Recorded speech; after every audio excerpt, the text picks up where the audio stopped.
इस वक्त की बड़ी खबर आपको बता दें, पेरिस में आज लगातार तीसरे दिन फायरिंग की खबर आ रही है। इस वक्त की बड़ी खबर आपको बता दें, कल भी दक्षिणी पेरिस में फायरिंग हुई थी जिसमें कि 2 पुलिस वाले जख्मी हुए थे और आज पेरिस के उत्तर पूर्व इलाके में फायरिंग हुई है। बताया जा रहा है कि फिर से यहां पर फायरिंग हुई है और उत्तर पूर्व, जो पेरिस का उत्तर पूर्व इलाका है, वहां पर आज फायरिंग की खबरें आ रही है। तो बड़ी खबर इस वक्त की आपको बता दें, पेरिस में फिर से फायरिंग हुई है। लगातार तीसरे दिन ये फायरिंग हुई है। कल दक्षिण पेरिस में फायरिंग हुई थी जिसमें कि 2 पुलिस वाले गंभीर रूप से जख्मी हो गए थे, जिसमें कि एक महिला पुलिसकर्मी की मौत भी हो गई थी और एक पुलिसकर्मी गंभीर रूप से घायल हुआ था। और आज फिर से तीसरे दिन पेरिस में फायरिंग हुई है। हालांकि ये कौन लोग हैं, उत्तर पूर्व इलाका बताया जा रहा है जहां पर फायरिंग हुई है।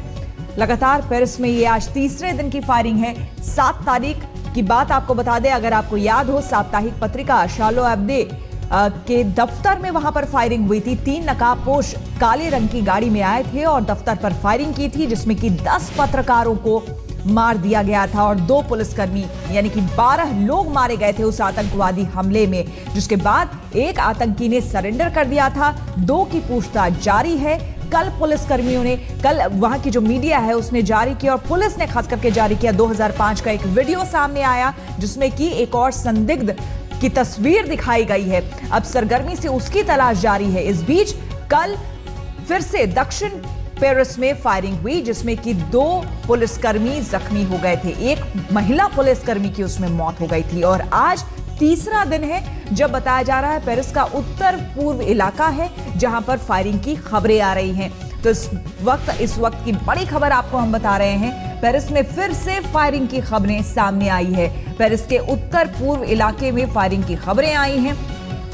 अब ये पता लगाना होगा कि क्या ये जो तीनों दिन की जो घटनाएं हैं, पहले दिन जो आतंकी हमला हुआ था, कल की घटना और आज की घटना, क्या ये तीनों, इनकी कड़ियां कहीं ना कहीं जुड़ती है? कार का पीछा करते वक्त फायरिंग हुई है, ये खबरें सामने आ रही है। हालांकि जैसे ही छन छन कर खबरें सामने आती रहेगी आपको हम और अपडेट देंगे, लेकिन फिलहाल जो खबर आ रही है वो ये है कि आज तीसरा दिन है जबकि पेरिस में फिर से फायरिंग हुई है। पेरिस के उत्तर पूर्व इलाके में फायरिंग हुई है, कार का पीछा करते वक्त फायरिंग हुई है।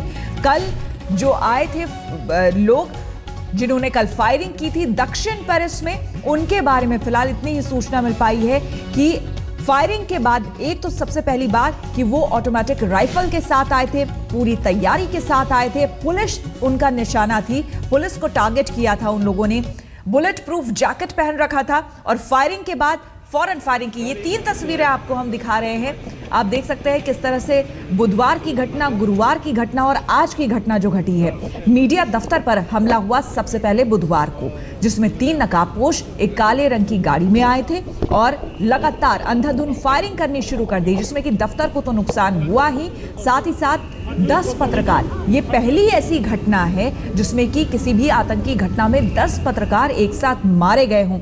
उन सभी पत्रकारों को मार दिया जिन्होंने कार्टून, आपको बता दें कि कार्टून और उनके जो कमेंट्स होते थे उसके लिए बड़े, ये जो शार्ली एब्दे जो पत्रिका थी वहाँ की, फ्रेंच पत्रिका है, वो फेमस थी, उसके दफ्तर में फायरिंग हुई थी। इनका कहना था कि पैगंबर मोहम्मद का हमने बदला ले लिया है, पैगंबर मोहम्मद का कार्टून छापा था इस पत्रिका ने, उसी को लेकर। लेकिन दूसरी बात ये भी सामने आ रही है कि IS चीफ जो है बगदादी, उसका कार्टून भी छापा था इस पत्रिका ने और उसके 3 घंटे बाद ही इस घटना को अंजाम दिया गया। तो हालांकि कई बातें सामने आ रही है, फ्लोट हो रही है कई खबरें, पुख्ता तौर पर, आधिकारिक तौर पर अभी ये बात सामने नहीं आई है कि आखिर वजह क्या थी, लेकिन धमकियां पहले से ही इस पत्रिका को मिलनी शुरू हो गई थी, क्योंकि जब से पैगंबर मोहम्मद की तस्वीर छापी थी, कार्टून छापा था इस पत्रिका ने, शार्ली एब्दे ने, तब से इसके एडिटर को, इसके संपादक और जिन्होंने कार्टून बनाया था उन सबको धमकी मिल रही थी।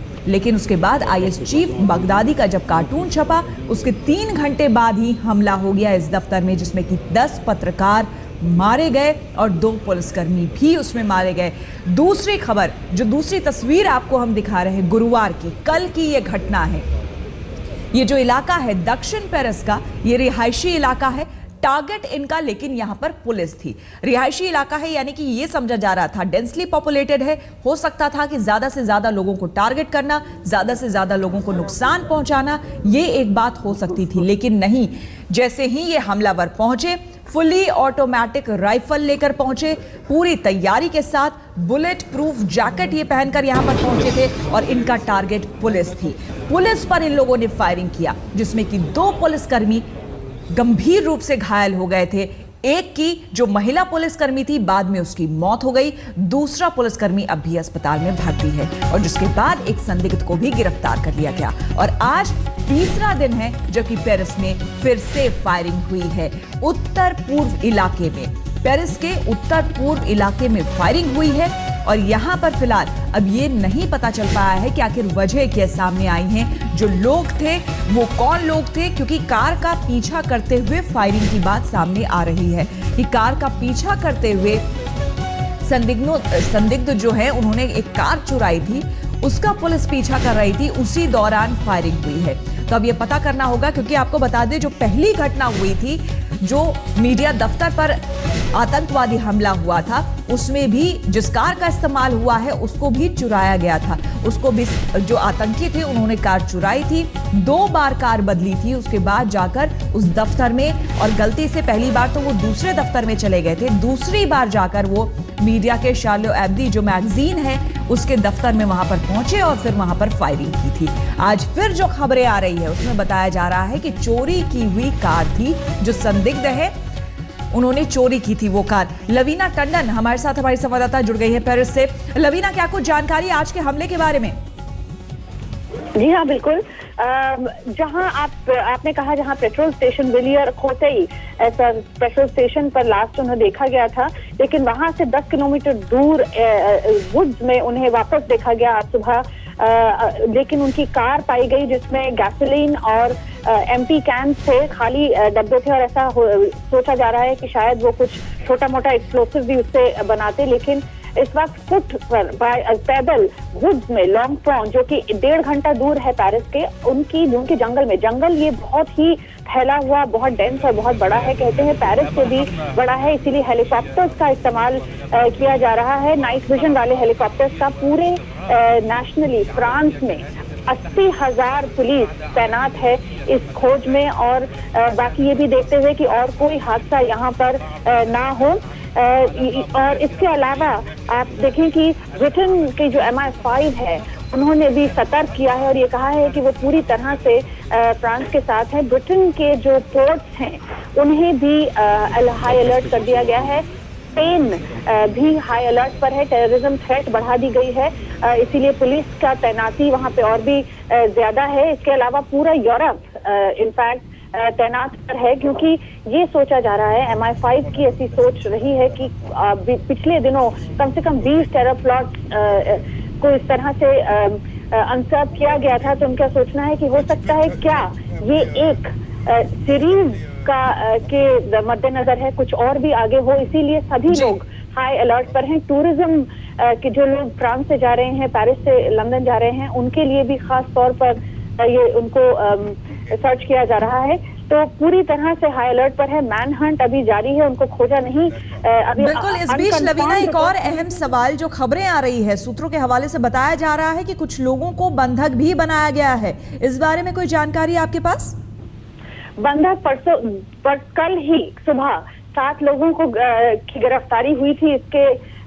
इनके सिलसिले में इन दोनों लोगों के जानकार लोगों की गिरफ्तारी हुई थी। उनसे क्या पूछताछ में निकला है अभी तक उस बारे में कोई भी चर्चा नहीं की जा रही है। देखिए, ये एक बहुत ही नाजुक मसला है, क्योंकि सबसे बड़ा फोकस है कि इन दोनों को इस वक्त पकड़ा जाए, क्योंकि कहीं इनकी और भी कहीं कुछ करने की मंशा ना हो। तो सबसे बड़ा मुद्दा यहाँ की सिक्योरिटी और पुलिस के सामने है कि इन लोगों को पकड़ा जाए। साथ ही साथ लोगों में संयम बनाए रखें कि कहीं मॉस्क पर छोटा मोटा अटैक हुआ था, अगर वो कुछ ज्यादा हो जाता है तो यहाँ वायलेंस भड़क सकती है, एक अलग तरीके के दंगे उभर सकते हैं, जिसको कि अवॉइड करना है। जी लवीना, अगर फ्रांस की हम बात करें तो लंबे समय से वहां पर रेशियल टेंशन जो है वो बना हुआ है और कहीं ना कहीं ऐसा लग रहा है कि एकाएक जो वो दबा हुआ जो आक्रोश था वहां की जनता में, जो वहां के लोकलाइट्स हैं और वो लोग जो बाहर में आकर के बसे हैं, जो पॉपुलेशन मुस्लिम पॉपुलेशन वहां पर बहुत ज्यादा हो गया है, उसको लेकर क्या वो एक तरह की प्रतिक्रिया है, क्या वो एक तरह का वहां पर माहौल बन रहा है? परसों जब हम रिपब्लिका में पहुंचे थे जस्ट इस अटैक के शाम को, तब ऐसा कुछ भी महसूस नहीं हो रहा था, लेकिन आहिस्ता आहिस्ता थोड़ा सा अब थोड़ी सी पॉलिटिक्स भी यहाँ पे आ रही है। जो राइट विंग पार्टीज है उन्होंने डिमांड किया है कि इस तरह की गतिविधियों में जो इन्वॉल्व होते हैं उन्हें कैपिटल पनिशमेंट दिया जाना चाहिए, जो कि फ्रांस में नहीं दिया जाता। देखिए, फ्रांस में 5.6 मिलियन सबसे बड़ी तादाद है मुस्लिम की पूरे यूरोप में, और आपने कहा रेशियल टेंशन, तो क्या राइट विंग पार्टीज हर देश में होती है? ये राइट विंग पार्टीज अब किस तरह से इसे खेलती हैं? अब तक तो सब लोग साथ में खड़े हुए थे, लेकिन लेकिन अब ये किस तरह से उसे खेलती हैं, ये बहुत बड़ा मुद्दा है, क्योंकि कहीं ना कहीं ग्रीफ है, दुख है, थोड़ा गुस्सा भी है, और इन भावनाओं को किस तरह से डील किया जाता है, पॉलिटिशियंस किस तरह से डील करते हैं और यहाँ के प्रेसिडेंट उसे किस तरह से डील करते हैं, उससे भी बहुत फर्क पड़ेगा। थोड़ा बहुत मुस्लिम्स को लेकर राइट विंग पार्टीज ने ऑलरेडी कैपिटल पनिशमेंट की बात करी है, तो उससे कुछ आग भड़क सकती है। हालांकि अभी पूरी तरह से नहीं कहा जा सकता कि ऐसा ही है, क्योंकि अब तक जो लोग कल रात को भी सामने आए वो लोग भी यूनाइटेड, सॉलिडारिटी, एकता के रूप में सामने आए, सिर्फ ये जताने के लिए रिपब्लिका, ये जताने के लिए कि हम एक साथ हैं और हम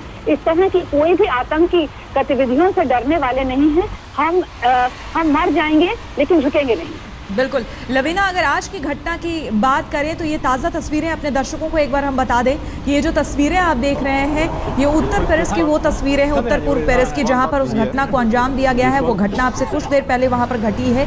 बताया जा रहा है कि कुछ संदिग्ध जो है वो एक चोरी की हुई कार को ले जा रहे थे, उसी बीच पुलिस ने पीछा करते हुए फायरिंग की है, जिसमें उन्होंने जवाबी फायरिंग की है। फिलहाल तफ्तीश जारी है, छानबीन जारी है और लगातार उन्हें पकड़ने की भी कोशिश जारी है। लवीना हमारी संवाददाता लगातार पेरिस से हमारे साथ बनी हुई है ज़्यादा जानकारी के साथ। लवीना, इस बीच आपसे जानना चाहेंगे कि आज की अगर घटना की बात करें, कल की घटना में हमने देखा था कि पूरी तरह से प्रिपेयर्ड होकर के जो फायरिंग करने वाले थे वो वहां पर हमलावर पहुंचे थे, ऑटोमेटिक राइफल्स उनके पास थे, उन्होंने बुलेट प्रूफ जैकेट्स पहन रखे थे। लेकिन आज की घटना में क्या कुछ पता और चल पाया है उन लोगों के बारे में, हमलावरों के बारे में जिन लोगों ने फायरिंग की?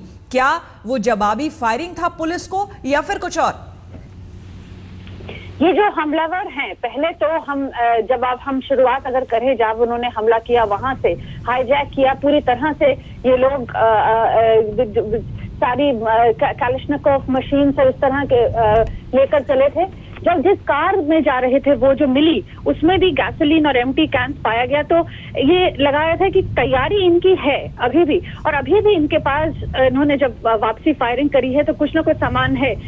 तो कितनी इनकी तैयारी दिखती है इसमें, लेकिन अभी पूरी तरह से इनका थोड़ा सा अगर मैं आपको बैकग्राउंड बताऊं, क्योंकि ये शायद जरूरी हो जाता है जब हम उनकी तैयारी की बात करते हैं, कि अभी हाल ही में 2011 में ये कहा जा रहा है कि जो एक वन ऑफ द ब्रदर्स है वो उन्होंने ट्रेनिंग ली थी अलकायदा से यमन में ट्रेनिंग ली थी। इसीलिए उनकी तरफ से हर तरह का एक्सप्लोसिव थोड़ी बहुत तैयारी, कभी थोड़ी सी बॉम्ब की, माइनर बॉम्ब की, कलशनिकोव राइफल्स और छोटी स्टेन गन, इस तरह की सारी चीजें शायद उनके पास हैं। और ये तैयारी वो यमन से अलकायदा के कैंप से सीख कर आए थे। दोनों भाइयों को, दोनों में से एक भाई, और दोनों भाई ऑर्फन है ये हम कहेंगे। और यहाँ 2003 में पेरिस में आए थे, ब्रिटनी से पेरिस में आए थे, और 2 साल बाद ही इन्हें 2005 में ही एक भाई को जेल मिल गई थी 3 साल की, सीरिया जाने के, सीरिया का बॉर्डर क्रॉस करके यूराक की वॉर में जाने के लिए। तो ये लोग पुलिस की आंखों में हमेशा रहे हैं, लेकिन इनके लॉयर से जब बात की गई तो उन्होंने कहा कि जिन्होंने उसको उस वक्त रिप्रेजेंट किया था कि ऐसा नहीं लगता कि ये लोग इतने आतंकी या आतंकवादी इतने इस तरह की एक्टिविटी कर सकते हैं। लेकिन यकीनन तब से लेकर अब पता चल रहा है कि 2011 को में ये यमन पहुंचे थे अपनी तैयारी करने और सारी वेपन्स की ट्रेनिंग लेने। तो यहाँ से अब तक की जर्नी इनकी इस तरह की रही कि इन्होंने ये इस तरह का हादसा कर दिया।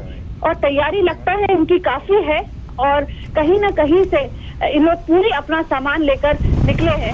हालांकि वुड्स में जब पहुंचे और अब जब गाड़ी वापस, ऐसी खबरें आ रही हैं कि वापस एक गाड़ी हाईजैक करके ये गए हैं। तो अब ये एक तरह से आप समझिए मिनट दर मिनट की खबर चेंज होती रहेगी और ये एक तरह से चेस अब बहुत ही अपनी चरम सीमा पर पहुंच रहा है। बिल्कुल, आप लवीना बने रहे हमारे साथ, आपसे और हम जानकारी लेंगे।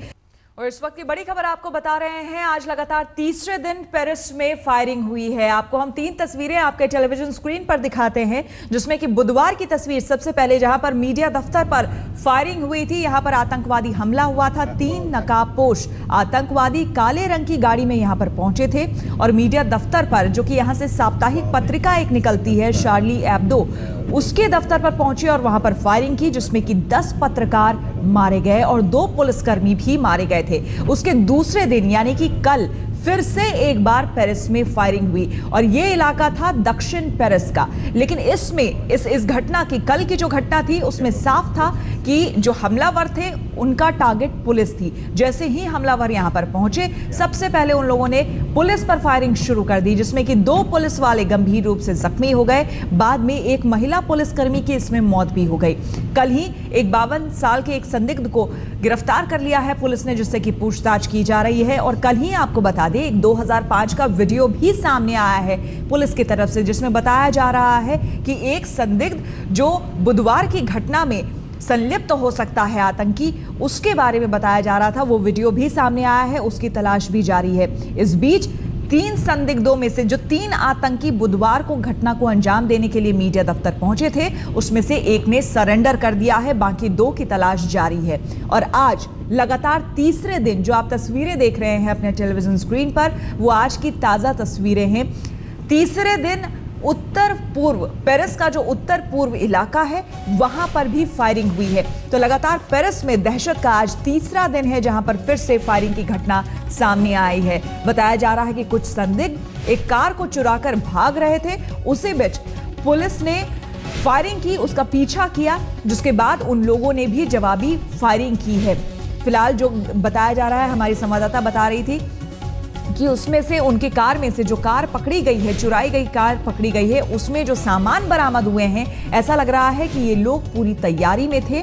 अब ये पता लगाना है, तलाश में जुटे हैं 80,000 पुलिसकर्मी, क्योंकि ये जो पूरा ऑपरेशन अब चल रहा है बुधवार के बाद से, आतंकी घटना के बाद से, क्योंकि वहां राष्ट्रीय शोक घोषित किया जा चुका है। बुधवार की जो घटना घटी थी, उसके बाद राष्ट्रीय शोक घोषित किया जा चुका था। उसके बावजूद कल फिर से एक बार वहां पर फायरिंग हुई। एफिल टावर को कल 5 मिनट के लिए उसकी लाइट्स बंद कर दी गई थी और श्रद्धांजलि दी गई थी उन लोगों को जो लोग मारे गए थे उस घटना में। और आज एक बार फिर से फायरिंग हुई है उत्तर पूर्व पेरिस में। अब पेरिस के उत्तर पूर्व इलाके में फायरिंग हुई है। इसके तहत, इसके मद्देनजर अब लगातार वहां पर और पुलिस कर्मियों की जो चहलकदमी है, एक तरह से पूरी जांच जो है और बढ़ा दी गई है। 80,000 पुलिस कर्मियों को लगाया गया है इस पूरे ऑपरेशन में।